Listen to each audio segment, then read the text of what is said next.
কিছুদিন আগে রাজ্যের মুখ্যমন্ত্রী উন্নয়নের পাঁচালী বের করেছে, শুনেছেন গান? হ্যাঁ, নির্লজ্জ বেহায়া দোকান কাটা পার্টিতে আবার উন্নয়নের পাঁচালী বের করেছে। আমাদেরকেও একটা পাঁচালী এর বের করতে হবে। বড় কষ্ট নিয়ে বলছি, এই ধর্মতলায় দাঁড়িয়ে আছি, আজকে 21 তারিখ, আর মাঝখানে 4টা দিন পরে এখন থেকেই পার্ক স্ট্রিটে আলো লেগে গেছে 25শে ডিসেম্বর। পার্ক স্ট্রিট বললে যেমন 25শে ডিসেম্বর আলোর কথা মনে পড়ে, ঠিক তেমনই সুজেটের কথাও মনে পড়ে। এ রাজ্যে তৃণমূল কংগ্রেসের সরকারের নেতৃত্বে ধর্ষণের পাঁচালী আমাদেরকে বের করতে হবে। এই সরকার গোটা রাজ্য জুড়ে এদের মদতে, এদের প্রশাসনের মদতে গোটা রাজ্যে মেয়েদের উপরে যে নির্যাতন আর অত্যাচার হয়েছে তার পাঁচালী বের হবে। পার্ক স্ট্রিট, কামদুনি, মধ্যমগ্রাম, গেদে, গাইঘাটা, কাটোয়া, বানপুর, জয়গাঁ, জয়নগর, ফারাক্কা, খগেনের হাট, ভূপতিনগর, কসবা, আরজিকর, কোথায় করেনি এরা মেয়েদের সাথে দুষ্কর্ম? শাস্তি वो तो दूर का बात है, किसी को पनिशमेंट मिलना। সরকার তো এদের পিঠ ঠুকে বলেছে যা খুশি কর, আমি আছি। কি এমন বার্তা দিল এ রাজ্যের প্রশাসন, এ রাজ্যের সরকার? কাদেরকে বার্তা দিল? কি মেসেজ দিল দর্শকদেরকে? কি মেসেজ দিল এই পশ্চিমবঙ্গের যারা গুন্ডা, রেপিস্ট, মার্ডারার তাদেরকে? বললেন এটা ছোট ঘটনা, বললেন এগুলো সাজানো ঘটনা, বললেন বাড়িতে ছেলে ঢুকিয়ে দেব। এমপি এমএলএ বলল মেয়েগুলো ছোট ছোট জামা কাপড় পরে। রাজ্যের মুখ্যমন্ত্রী বলল লাভ অ্যাফেয়ার্স, ক্লায়েন্টের সঙ্গে দর কষাকষিতে ঝামেলা। কি বার্তা দিল এ রাজ্যের রেপিস্টদেরকে, এ রাজ্যের খুনিদেরকে, এ রাজ্যের দুর্বৃত্তদেরকে? বলল রাতে বেরোতে হবে না। এদের প্রিন্সিপাল বলল যে কি দরকার ছিল অত রাতে সেমিনার হলে বসার? আর রাজ্যের মুখ্যমন্ত্রী 2 কদম এগিয়ে গিয়ে বলল যে আমি নাইট ডিউটি বন্ধ করছি। আপনাকে মেয়েদের নাইট ডিউটি বন্ধ করতে হবে না, আপনার ডিউটি বরখাস্ত হবে। তার জন্য রাজ্যের মহিলারা তৈরি হচ্ছে। আঘাত করেছে এই রাজ্যের অহংকারের উপরে, আঘাত করেছে এই রাজ্যের গর্বের উপরে, আঘাত করেছে এই রাজ্যের মহিলাদের সম্মানের উপরে। और हम लोग जानते हैं कि शेरनी से ज्यादा खूंखार होता है जख्मी शेरनी। যারা আঘাত দিয়েছে তাদের বিরুদ্ধে লড়াইটা বুতে বুতে হবে।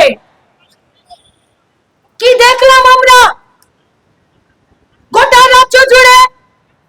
কি দেখলাম আমরা আরজি করে? এরা পানিশমেন্ট দেবে, মহিলা সুরক্ষার নামে এরা মহিলাদের দাম ঠিক করবে। রেপ হয়ে গেলে কত বয়সে কত টাকা ক্ষতিপূরণ হবে তার ব্যবস্থা করবে। এ রাজ্যের দুর্বৃত্তরা, এ রাজ্যের গুন্ডারা, এ রাজ্যের ধর্ষকরা, এ রাজ্যের মার্ডারাররা, এ রাজ্যের যারা মাদক দ্রব্যের ব্যবসা করছে তারা, এ রাজ্যে যারা মেয়েদেরকে পাচার করে দিচ্ছে তারা, তারা বুক ঠুকে বলল আরে ভাই সরকারটা তো আমাদেরই, তাহলে যা খুশি করো। কি করলো এরা আরজি করে? এরা পুরস্কার দিল না যারা আরজি করে এত বড় দুর্ঘটনা ঘটালো? এসছেন তো উত্তর 24 পরগনার আমাদের মহিলা কমরেডরা? আছেন তো? আছেন তো? কি করলো? কি করলো? যে কাউন্সিলর 3টে ডেড বডি টপকে নিজের পকেটে টাকা দিয়ে ডেড বডি ক্রিমেশন করার জন্য, পুড়িয়ে দেওয়ার জন্য নিজে সই পর্যন্ত করে দিল তাদের দলের লোকজনদেরকে দিয়ে, আর এই ভুড়ি বাড়ানোর পুলিশগুলোকে গোটা নাটাগড়কে ঘিরিয়ে রেখে দিল, সেই কাউন্সিলরকে রাজ্যের মুখ্যমন্ত্রী বললেন যে তুমি খুব ভালো কাজ করেছো, বুঝলে, তার জন্য তোমাকে পুরস্কার দেওয়া হলো। তুমি পানিহাটিতে একটা চুনোপুটি কাউন্সিলর ছিলে, তুমি আরজি করে ডাক্তার মেয়েটির ডেড বডিটা তাড়াতাড়ি পুড়িয়ে দিতে পেরেছো বলে তোমাকে আমি চেয়ারম্যান বানিয়ে দিলাম। দুর্বৃত্তদের এখানে দমন হবে পশ্চিমবঙ্গে। আর কোন বিজেপির কথা বলছেন? कॉमरेड बृंदा कारात कॉमरेड मरियम दवाले तारा बोलें, अरे ये कौन सा बीजेपी है?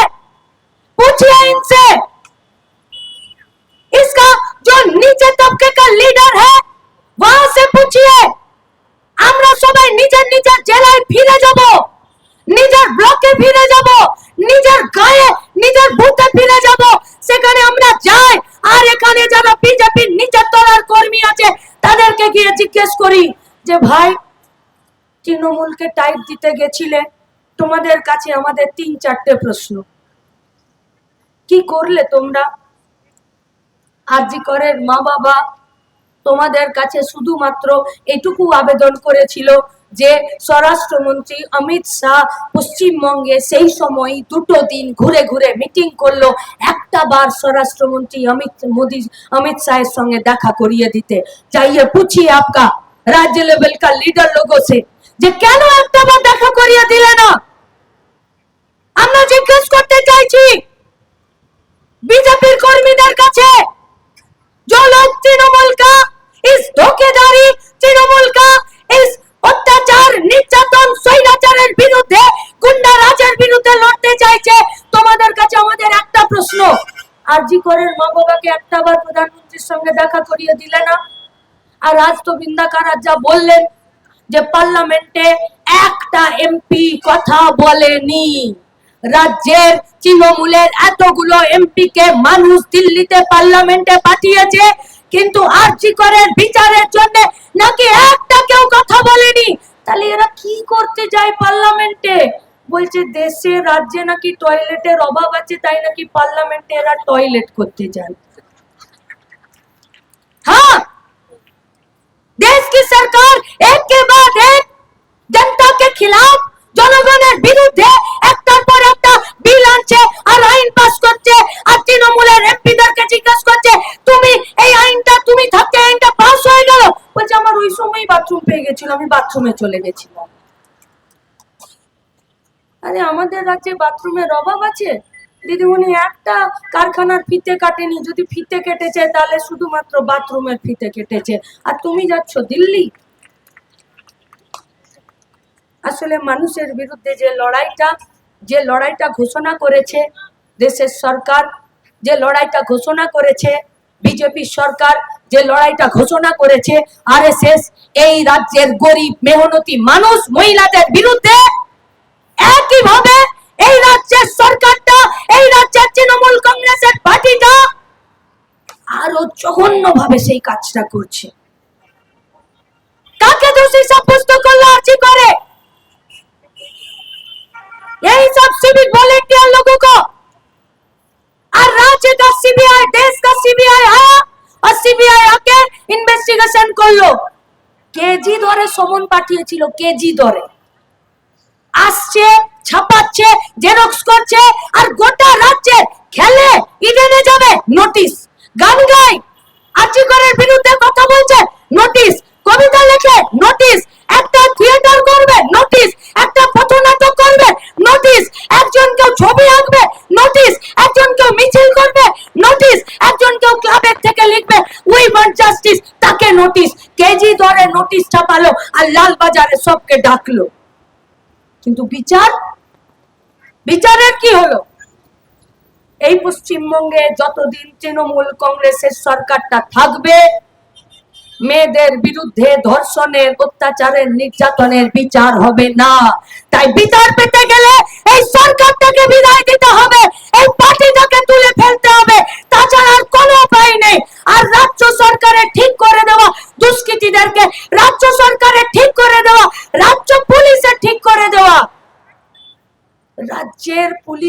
রাজ্যের মুখ্যমন্ত্রীর, রাজ্যের পুলিশ মন্ত্রীর সাজানো বাগানে সিবিআই হেঁটে হেঁটে ওই একই ব্যক্তিকে দোষী সাব্যস্ত করলেন। কি বলছে গোটা রাজ্যের অভিজ্ঞতা? আপনাদেরকে উত্তর থেকে দক্ষিণে আমরা পেয়েছি ইনসাফ যাত্রায়, আপনাদেরকে উত্তর থেকে দক্ষিণে রাস্তার পাশে আমাদেরকে বুকে আগলে রাখতে আপনাদেরকে পেয়েছি বাংলা বাঁচাও যাত্রায়। আর এই 10 দিনে 10,000 বৈঠক সভাতে আমরা কি পাচ্ছি? বলছে আমি মিড ডে মিল চালাই, বুঝলে? 6.5 টাকা রাজ্যের সরকার মিড ডে মিলে এই আইসিডিএস এ অঙ্গনবাড়িতে একটা ডিম কেনার জন্য 6.5 টাকা দিচ্ছে, আর বাজারে একটা ডিমের দাম 8 টাকা। আমি 1.5 টাকা প্রতিদিন যদি 80টা বাচ্চাকে মাকে আমাকে খাওয়াতে হয়, তাহলে 120 টাকা আমি কোথায় পাবো? আমরা বললাম বললে না কথা সিডিপিও কে?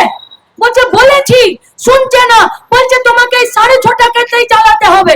আমি বললাম তাহলে একটা মুরগি অন্তত পক্ষে চান যে ফ্রিতে ডিম দেবে,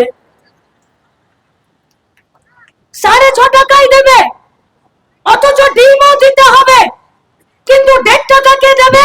তার দায় কেউ নেবে না। পুষ্টি হবে? পাশে বসেছিলেন একজন বিড়ি শ্রমিকের মহিলা, তিনি বলছেন যে আমি সারাদিনে 1000 বিড়ি বাঁধি, 1000 বিড়ি বাঁধলে আমি 174 টাকা হাজিরি পাই।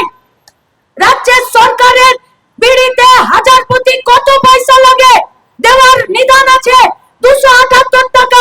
2022 সালের শেষে এই রাজ্যের সরকার ঠিক করেছিল যে 278 টাকা বিড়ি যারা বাঁধে তাদের ন্যূনতম মজুরি হবে 1000 বিড়ি বাঁধলে 278 টাকা। আরে নেমো খারাপ, এই দেশের এই রাজ্যের পয়সাতে তোমরা ঘুরে বেড়াচ্ছ। যাও আমাদের মহিলা বিড়ি শ্রমিকদের কাছে জিজ্ঞেস করো যে তারা 1000 বিড়ি বাঁধলে কত পয়সা পায়। 1000 বিড়ি বাঁধছে 174 টাকা পাওয়ার জন্য।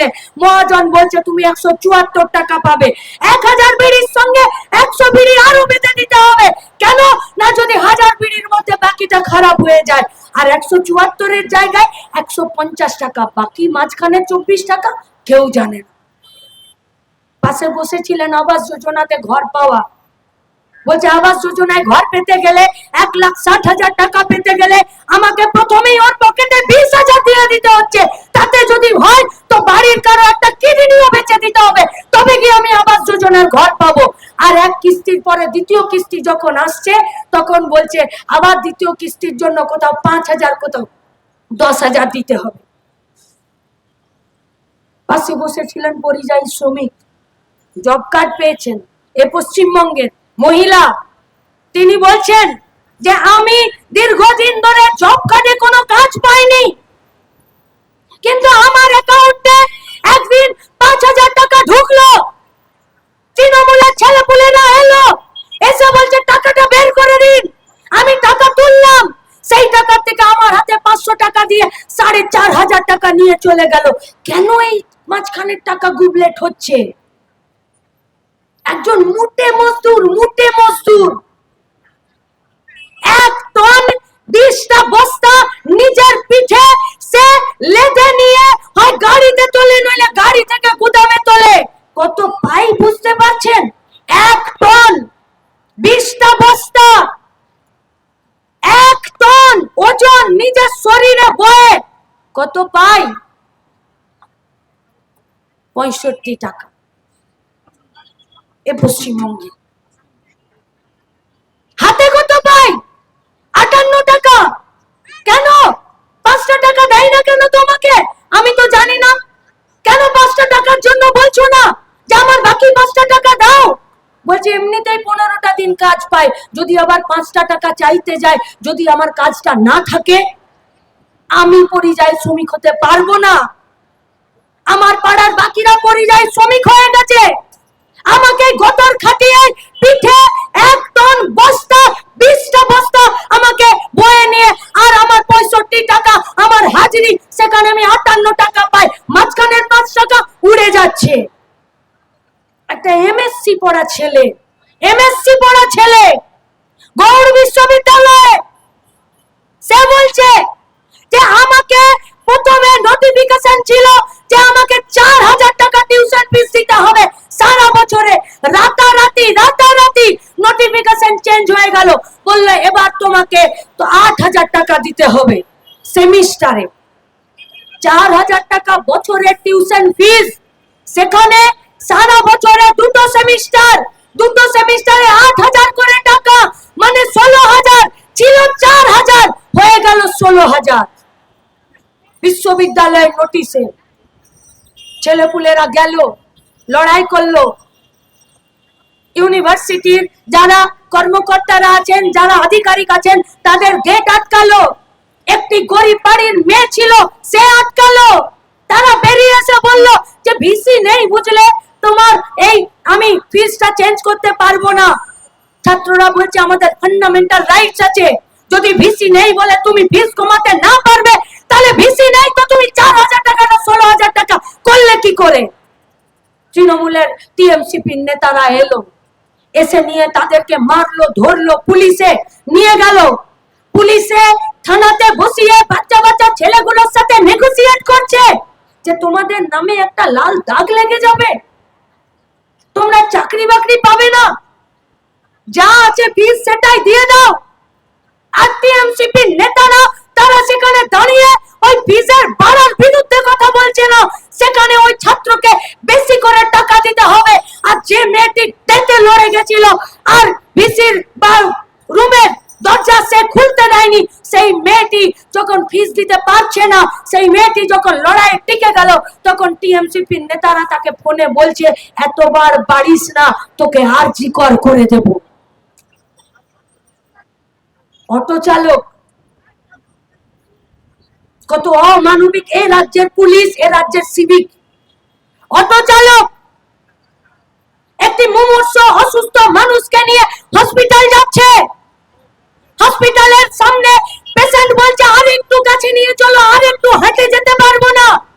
অটো চালক মানবিকতার খাতিরে হসপিটালের সামনে নামিয়ে দিচ্ছে, আর সিভিক এসে খিচিক করে ছবি তুলে নিচ্ছে। ও গাড়ি ও চাবি নিচে রেখে সিভিকের হাতে পায়ে ধরছে যে আমার কিছু করার ছিল না, পেশেন্ট ছিল, আমি ওকে হসপিটালে দোরগোড়ায় নামিয়েছি। বলছে আমারও কিছু করার নেই। এটা মানবিক পুলিশ? এক অংশের পুলিশ খেয়ে খেয়ে ভুঁড়ি বাড়িয়ে নিয়েছে। এদেরকে বলছি পাবলিক যেদিন পেটাবে সেদিন ভুঁড়ি কাজে দেবে না, ঘুষের টাকা খাওয়া বন্ধ করুন, লোকেদের পাশে দাঁড়াতে শিখুন, নিরপেক্ষতার সাথে কাজ করুন। লুট চলছে, লুট। আইসিডিএস এর 1.5 টাকা ডিম, আবাস যোজনার 20,000, বিড়ি বাদাতে 24 টাকা মাঝখানে উড়ে যাচ্ছে, জব কার্ডে 5,000 পেলে 4,500 টাকা উড়ে যাচ্ছে। যারা স্কুলে কলেজে পড়ছে তাদের ফিস, যে ছেলেটা মুঠিয়া মজদুর করছে তার 5 টাকা। हम लोगों का सवाल है ये पैसा जा कहां रहा है, কে লুট করছে? 4টা প্রশ্ন আপনাদের কাছে, 4খানা প্রশ্ন, 4খানা প্রশ্ন।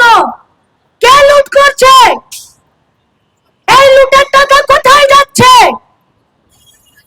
সরকারি officer, school, college, mid day meal, ICDS, CDPO, university, লোক, আবাস যোজনা, পঞ্চায়েত, পৌরসভা, কারা লুট করছে? আর যদি তাদের কাছে লুট করার নোটিফিকেশন না আছে, এই রাজ্যের সরকারের মুরত কেন হচ্ছে না যে ওদেরকে লাঠি মেরে চাকরি থেকে তাড়িয়ে দিই? তাহলে কি আমরা এটা ধরে নিতে পারি যে লুটের টাকা সরকার লুটছে? তার একটা লুট তন্ত্র চলছে, লুট, চারিদিকে লুট তন্ত্র চলছে। আর এই লুটের বিরুদ্ধে আমাদের লড়াইটা। আমরা যখন ওইসব মহিলাদের সঙ্গে, ছাত্রদের সঙ্গে, পরিযায়ী শ্রমিকদের সঙ্গে, মুঠিয়া মজদুরদেরকে বেরোচ্ছি যে লড়তে পারছেন না কেন, বলছে কার কাছে লড়বো, নিচ থেকে ওপর সবাই তো দাদা, লড়তে গেলে ওরা আমাদেরকে মারছে, পিটছে, কেস দিচ্ছে। তার মানে লুটতন্ত্রকে কায়েম করার জন্য ওরা গুন্ডা রাজ কায়েম করেছে। তাই রাজ্যে নারী সুরক্ষা, রাজ্যে লুটের বিরুদ্ধে যদি দাঁড়াতে হয়, তাহলে আমাদেরকে পাড়ায় পাড়ায় গুন্ডা রাজ আগে খতম করতে হবে।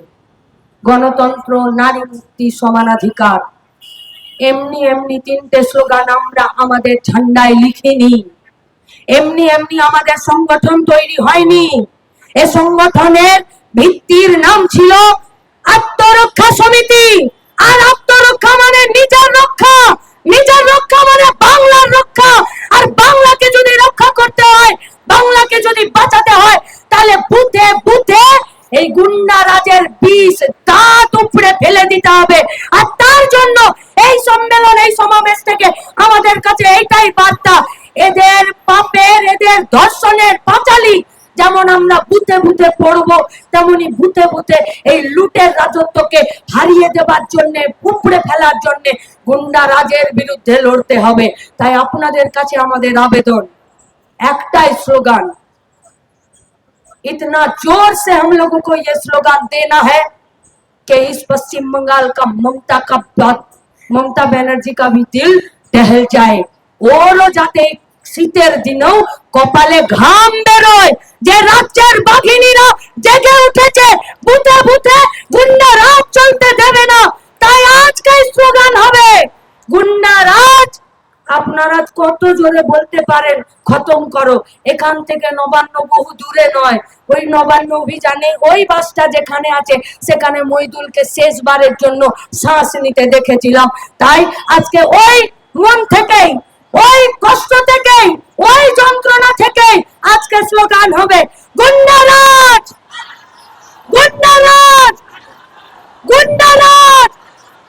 এই ভিডিওটিকে লাইক করুন, আপনার গুরুত্বপূর্ণ মতামত কমেন্টের মাধ্যমে আমাদের জানান এবং আমাদের চ্যানেলের ভিডিও সবার আগে দেখার জন্য ইউটিউবে গণশক্তিকে সাবস্ক্রাইব করুন, ফেসবুকে ফলো করুন এবং শেয়ার করুন আপনার পরিচিতদের মধ্যে।